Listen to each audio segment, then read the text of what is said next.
ನಮಸ್ಕಾರ ವೀಕ್ಷಕರೇ, ನಮ್ಮ ಚಾನಲ್ಗೆ ಇನ್ನೂ ಯಾರೆಲ್ಲ ಸಬ್ಸ್ಕ್ರೈಬ್ ಆಗಿಲ್ಲ ಸಬ್ಸ್ಕ್ರೈಬ್ ಮಾಡ್ಕೊಳ್ಳಿ. ನಾವು ಮಾಡುವ ಪ್ರತಿಯೊಂದು ವಿಡಿಯೋನು ಕೂಡ ನಿಮಗೆ ನೋಟಿಫಿಕೇಶನ್ ಬರ್ತದೆ. ಇನ್ನು 1763ರಲ್ಲಿ ಹೈದರ್ ಅಲಿ ಮತ್ತು ಟಿಪ್ಪು ಸುಲ್ತಾನ್ ಮಲಬಾರ್ ಕರಾವಳಿಯಲ್ಲಿ ತಮ್ಮ ಮೊದಲ ನೌಕಾಪಡೆಯನ್ನು ಸ್ಥಾಪಿಸಿದರು. ಇನ್ನು ಎರಡನೇ ಅಲಿ ರಾಜ ಕುಂಜಾ ವಂಶ ನೇತೃತ್ವದಲ್ಲಿ ಹಿಂದೂ ಮಹಾಸಾಗರದಲ್ಲಿ 10 ಹಡಗುಗಳು ಮತ್ತು 30 ದೊಡ್ಡ ಕೇಚ್ಗಳನ್ನು ಒಳಗೊಂಡ ದೊಡ್ಡ ಮತ್ತು ಸುಸಜ್ಜಿತ ನೌಕಾಪಡೆ ಕೂಡ ಆಗಿತ್ತು. ಇದು ಮೊಘಲ್ ಚಕ್ರವರ್ತಿ ಔರಂಗಜೇಬನನ್ನು ವಿರೋಧಿಸಿದ ದ್ವೀಪಗಳನ್ನು ವಶಪಡಿಸಿಕೊಳ್ಳುವ ಪ್ರಯತ್ನದಲ್ಲಿತ್ತು. 1763ರಲ್ಲಿ ಅವನ ಮಿತ್ರರಾದ ಅಲಿರಾಜರು ಲಕ್ಷದ್ವೀಪ ಮತ್ತು ಕಣ್ಣೂರಿನಿಂದ ಹೈದರ್ ಅಲಿಯ ಬಣ್ಣಗಳು ಮತ್ತು ಲಾಂಛನಗಳನ್ನು ಸಿಪಾಯಿಗಳು ಮತ್ತು ಅದರ ಪೆನ್ನನ್ಗಳಲ್ಲಿ ಹೊತ್ತುಕೊಂಡು ಸಾಗಿ ಮಾಲ್ಡೀವ್ಸ್ ಅನ್ನು ಕೂಡ ವಶಪಡಿಸಿಕೊಂಡರು.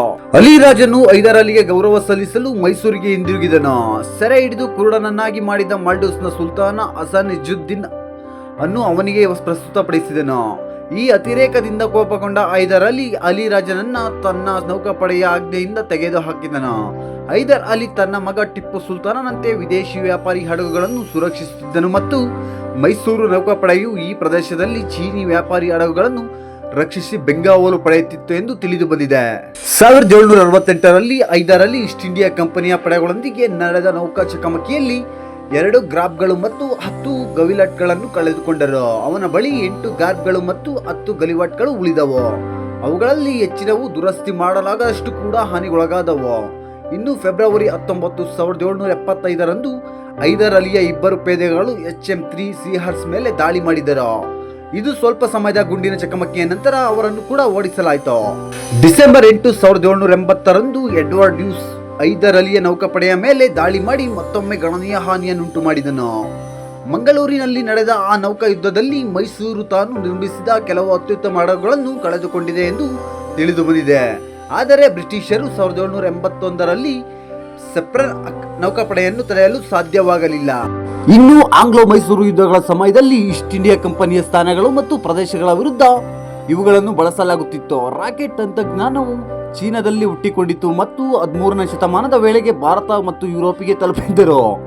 ನಿಖರವಾದ ಫಿರಂಗಿಗಳ ಅಭಿವೃದ್ಧಿಯು ಯುರೋಪಿನಲ್ಲಿ ಮಿಲಿಟರಿ ತಂತ್ರಜ್ಞಾನವಾಗಿ ರಾಕೆಟ್ಗಳನ್ನು ಬದಿಗಿಟ್ಟಿತ್ತು. ಹೈದರ್ ಅವರ ತಂದೆ ಸೇವೆ ಸಲ್ಲಿಸಿದಾಗ ಅವರು 50 ರಾಕೆಟ್ ಮ್ಯಾನ್ಗಳ ಕಂಪನಿಗೆ ನೇತೃತ್ವ ಕೂಡ ವಹಿಸಿದ್ದರು. ರಾಕೆಟ್ ತಂತ್ರಜ್ಞಾನವು ಈಗಾಗಲೇ ಬಳಕೆಯಲ್ಲಿತ್ತು, ಆದರೆ ಹೈದರ್ ಅವುಗಳನ್ನು ಸುಧಾರಿಸಿದರು ಮತ್ತು ಮಿಲಿಟರಿಯಲ್ಲಿ ಅವುಗಳನ್ನು ಕೂಡ ಬಳಕೆಯನ್ನು ಗಮನಾರ್ಹವಾಗಿ ವಿಸ್ತರಿಸಿದರು. ತಾಂತ್ರಿಕ ಆವಿಷ್ಕಾರಗಳ ದಹನ ಕೊಠಡಿಗೆ ಉತ್ತಮ ಗುಣಮಟ್ಟದ ಕಬ್ಬಿಣದ ಕವಚವನ್ನು ಆಗ ಯುರೋಪಿನಲ್ಲಿ ಲಭ್ಯವಿದ್ದಕ್ಕಿಂತ ಉತ್ತಮ ಬಳಸಲಾಗುತ್ತಿತ್ತು. ಇದು ಹೆಚ್ಚಿನ ಶಕ್ತಿಯ ಸ್ಫೋಟಕ ಚಾರ್ಜ್ಗಳನ್ನು ಬಳಸಲು ಅನುವು ಮಾಡಿಕೊಟ್ಟಿತ್ತು. ರಾಕೆಟ್ನ ಗಾತ್ರ ಮತ್ತು ಗುರಿಯ ಅಂತರವನ್ನು ಆಧರಿಸಿ ರಾಕೆಟ್ಗಳನ್ನು ಗುರಿಯಾಗುವಲ್ಲಿ ಅನುಭವಿ ರಾಕೆಟ್ ಮ್ಯಾನ್ಗಳ ಕಂಪನಿಗಳನ್ನು ಸಹ ಅವರು ಸಂಘಟಿಸಿದರು. ರಾಕೆಟ್ಗಳನ್ನು ಬಂಡಿಗಳ ಮೇಲೂ ಅಳವಡಿಸಬಹುದಿತ್ತು. ಅವುಗಳ ಚಲನಶೀಲತೆಯನ್ನು ಸುಧಾರಿಸಿತು ಮತ್ತು ಏಕಕಾಲದಲ್ಲಿ ಹೆಚ್ಚಿನ ಸಂಖ್ಯೆಯಲ್ಲಿ ಗುಂಡು ಹಾರಿಸಲು ಕೂಡ ಸಾಧ್ಯವಾಗಿಸಿತು. ಹೈದರ್ ಮತ್ತು ಟಿಪ್ಪು ಅಭಿವೃದ್ಧಿಪಡಿಸಿದ ರಾಕೆಟ್ಗಳು ಬ್ರಿಟನ್ನಲ್ಲಿ ತಂತ್ರಜ್ಞಾನದಲ್ಲಿ ಆಸಕ್ತಿಯ ಪುನರುಜ್ಜೀವನಕ್ಕೆ ಕಾರಣ ಕೂಡ ಆಯಿತು. ಅಲ್ಲಿ ಮೈಸೂರಿನಿಂದ ರಾಕೆಟ್ ಪ್ರಕರಣಗಳನ್ನು ಪೂರೈಸಿದ ವಿಲಿಯಂ ಕಾಂಗ್ರೀವ್ 19ನೇ ಶತಮಾನದ ಆರಂಭದಲ್ಲಿ ಕಾಂಗ್ರೀವ್ ರಾಕೆಟ್ಗಳು ಎಂದು ಕೂಡ ಕರೆಯಲ್ಪಟ್ಟವು ರಾಕೆಟ್ಗಳನ್ನು ಕೂಡ ಅಭಿವೃದ್ಧಿಪಡಿಸಿದರು. ಇನ್ನು ಹೈದರ್ನ ಕಾಲದಲ್ಲಿ ಮೈಸೂರು ಸೈನ್ಯವು 1200 ಜನರ ರಾಕೆಟ್ಗಳ ಪಡೆಯನ್ನು ಹೊಂದಿತ್ತು.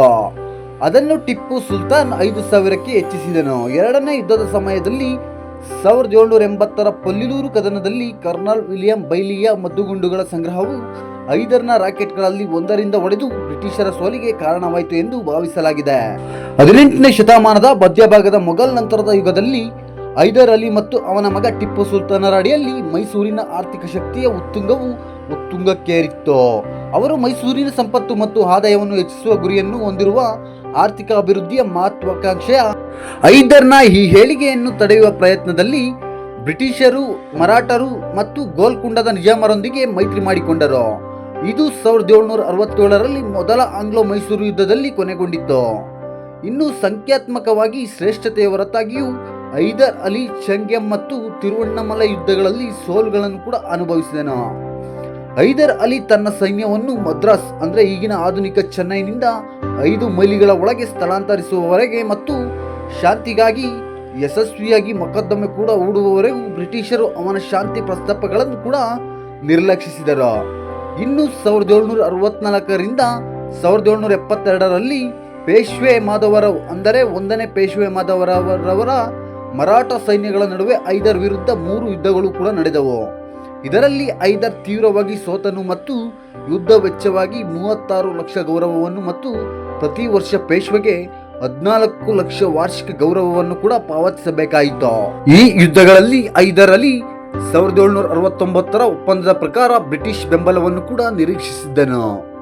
ಆದರೆ ಬ್ರಿಟಿಷರು ಸಂಘರ್ಷದಿಂದ ದೂರ ಉಳಿಯುವ ಮೂಲಕ ಅವನಿಗೆ ದ್ರೋಹ ಬಗೆದರು.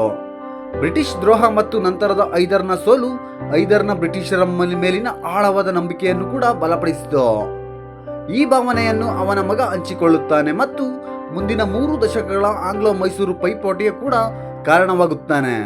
1777ರಲ್ಲಿ ಹೈದರ್ ಅಲಿ ಹಿಂದೆ ಕಳೆದು ಹೋದ ಕೂರ್ ಪ್ರದೇಶಗಳನ್ನು ಮತ್ತು ನಂತರ ಮಲಬಾರ್ ಜಿಲ್ಲೆಯ ಹಲವು ಭಾಗಗಳನ್ನು ಮರಾಠರಿಂದ ವಶಪಡಿಸಿಕೊಂಡನು. ಹೈದರ್ ಅಲಿಯ ಸೈನ್ಯವು ಮರಾಠರ ಕಡೆಗೆ ಮುನ್ನಡೆಯಿತು ಮತ್ತು ಸೌನಿಕದಲ್ಲಿ ಅವರೊಂದಿಗೆ ಹೋರಾಡಿತು ಮತ್ತು ಅದೇ ವರ್ಷದಲ್ಲಿ ವಿಜಯಶಾಲಿ ಕೂಡ ಆಯಿತು. 1779ರ ಹೊತ್ತಿಗೆ ಹೈದರ್ ಅಲಿ ಆಧುನಿಕ ತಮಿಳುನಾಡು ಮತ್ತು ಕೇರಳದ ಹಲವು ಭಾಗಗಳನ್ನು ದಕ್ಷಿಣ ಭಾರತದಲ್ಲಿ ವಶಪಡಿಸಿಕೊಂಡನು. ರಾಜ್ಯದ ಪ್ರದೇಶವನ್ನು ಸುಮಾರು 80,000 ಮೈಲಿ ಅಂದರೆ 2,05,000 ಕಿಲೋಮೀಟರ್ ವರೆಗೂ ಕೂಡ ವಿಸ್ತರಿಸಿದ್ದನು. 1780ರಲ್ಲಿ ಅವನು ಫ್ರೆಂಚರೊಂದಿಗೆ ಸ್ನೇಹ ಬೆಳೆಸಿದನು ಮತ್ತು ಮರಾಠರು ಮತ್ತು ನಿಜಾಮರೊಂದಿಗೆ ಶಾಂತಿ ಒಪ್ಪಂದವನ್ನು ಕೂಡ ಮಾಡಿಕೊಂಡಿದ್ದನು. ಆದಾಗ್ಯೂ ಹೈದರ್ ಅಲಿಯನ್ನು ಮರಾಠರು ಮತ್ತು ನಿಜಾಮರು ದ್ರೋಹ ಬಗೆದರು. ಅವರು ಬ್ರಿಟಿಷರೊಂದಿಗೆ ಒಪ್ಪಂದಗಳನ್ನು ಮಾಡಿಕೊಂಡು ಮತ್ತು ಜುಲೈ 1779ರಲ್ಲಿ ಹೈದರ್ ಅಲಿ 80,000 ಸೈನ್ಯವನ್ನು ಮುನ್ನಡೆಸಿದನು. ಹೆಚ್ಚಾಗಿ ಅಶ್ವಸೈನ್ಯದವರು ಸುಡುವ ಹಳ್ಳಿಗಳ ನಡುವೆ ಘಟ್ಟಗಳ ಮೂಲಕ ಇಳಿಯುತ್ತಿದ್ದರು. ನಂತರ 2ನೇ ಆಂಗ್ಲೋ ಮೈಸೂರು ಯುದ್ಧವನ್ನು ಪ್ರಾರಂಭಿಸುವ ಮೂಲಕ ಉತ್ತರ ಆರ್ಕಾಟ್ನಲ್ಲಿ ಬ್ರಿಟಿಷ್ ಕೋಟೆಗಳಿಗೆ ಮುತ್ತಿಗೆ ಹಾಕಿದರು. ಹೈದರ್ ಅಲಿ ಬ್ರಿಟಿಷರ ವಿರುದ್ಧ ಪೊಲ್ಲಿಲೂರಿನಲ್ಲಿ ಕೆಲವು ಆರಂಭಿಕ ಯಶಸ್ಸನ್ನು ಕಂಡರು.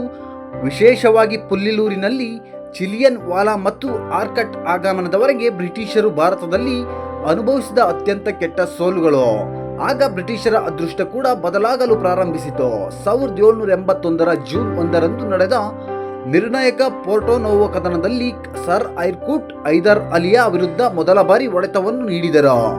ಈ ಯುದ್ಧವನ್ನು ಸರ್ ಐರ್ಕೂಟ್ 5-1 ಅನುಪಾತದ ವಿರುದ್ಧ ಗೆದ್ದರು ಮತ್ತು ಇದನ್ನು ಭಾರತದಲ್ಲಿ ಬ್ರಿಟಿಷರ ಶ್ರೇಷ್ಠ ಸ್ಥಾನಗಳಲ್ಲಿ ಒಂದು ಎಂದು ಕೂಡ ಪರಿಗಣಿಸಲಾಗಿದೆ. ಇದಾದ ನಂತರ ಬೆನ್ನಿನ ಕ್ಯಾನ್ಸರ್ ಬೆಳವಣಿಗೆಯಿಂದ ಬಳಲುತ್ತಿದ್ದ ಹೈದರ್ ಅಲಿ ಡಿಸೆಂಬರ್ 6, 1782ರಂದು ತಮ್ಮ ಶಿಬಿರದಲ್ಲಿ ಕೊನೆಯ ಕಾಲವನ್ನು ಅನುಭವಿಸುತ್ತಾರೆ. ಇತರ ಕೆಲವು ದಾಖಲೆಗಳು ಇದನ್ನು ಡಿಸೆಂಬರ್ 7, 1782 ಎಂದು ದಾಖಲಿಸುತ್ತವೆ ಮತ್ತು ಪರ್ಷಿಯನ್ ಭಾಷೆಯಲ್ಲಿರುವ ಕೆಲವು ಐತಿಹಾಸಿಕ ದಾಖಲೆಗಳು ಇಸ್ಲಾಮಿಕ್ ಕ್ಯಾಲೆಂಡರ್ನಲ್ಲಿ ಹಿಜ್ರಿ 1 ಮೊಹರಂ 1197ರಿಂದ ಹಿಜ್ರಿ 4 ಮೊಹರಂ 1197ರವರೆಗಿನ ದಿನಾಂಕಗಳಲ್ಲಿ ಮರಣವನ್ನು ದಾಖಲಿಸುತ್ತವೆ. ದಾಖಲಾದ ದಿನಾಂಕಗಳಲ್ಲಿನ ವ್ಯತ್ಯಾಸಗಳು ಚಂದ್ರನ ಕ್ಯಾಲೆಂಡರ್ ಮತ್ತು ಸುತ್ತಮುತ್ತಲಿನ ರಾಜ್ಯಗಳಲ್ಲಿ ಚಂದ್ರನ ವೀಕ್ಷಣೆಗಳಲ್ಲಿನ ವ್ಯತ್ಯಾಸಗಳಿರಬಹುದು. ಇದಾದ ಬಳಿಕ ಚಿತ್ತೂರಿಗೆ ಹಿಂದಿರುಗಿ ಅಧಿಕಾರ ವಹಿಸಿಕೊಂಡ ಅವನು ಸಿಂಹಾಸನಾರೋಹಣ ಸಮಸ್ಯೆಗಳಿಲ್ಲದೆ ಇರಲಿಲ್ಲ. ಟಿಪ್ಪುವಿನ ಸಹೋದರ ಅಬ್ದುಲ್ ಕರೀಂನನ್ನು ಸಿಂಹಾಸನದ ಮೇಲೆ ಕೂರಿಸಲು ಚಿಕ್ಕಪ್ಪ ಮಾಡಿದ ಪ್ರಯತ್ನವನ್ನು ಅವನು ತಡೆಯಬೇಕಾಯಿತು. ಹೌದು ವೀಕ್ಷಕರೇ, ಇನ್ನು ಟಿಪ್ಪುವಿನ ಮುಂದುವರಿದ ಭಾಗವು ಮುಂದಿನ ಸಂಚಿಕೆಯಲ್ಲಿ ಬರುತ್ತದೆ. ದಯವಿಟ್ಟು ನಮ್ಮ ಚಾನಲ್ಗೆ ಇನ್ನೂ ಯಾರೆಲ್ಲ ಸಬ್ಸ್ಕ್ರೈಬ್ ಆಗಿಲ್ಲ ಅಂದರೆ ಸಬ್ಸ್ಕ್ರೈಬ್ ಮಾಡ್ಕೊಳ್ಳಿ ವೀಕ್ಷಕರೇ. ನಮಸ್ಕಾರ.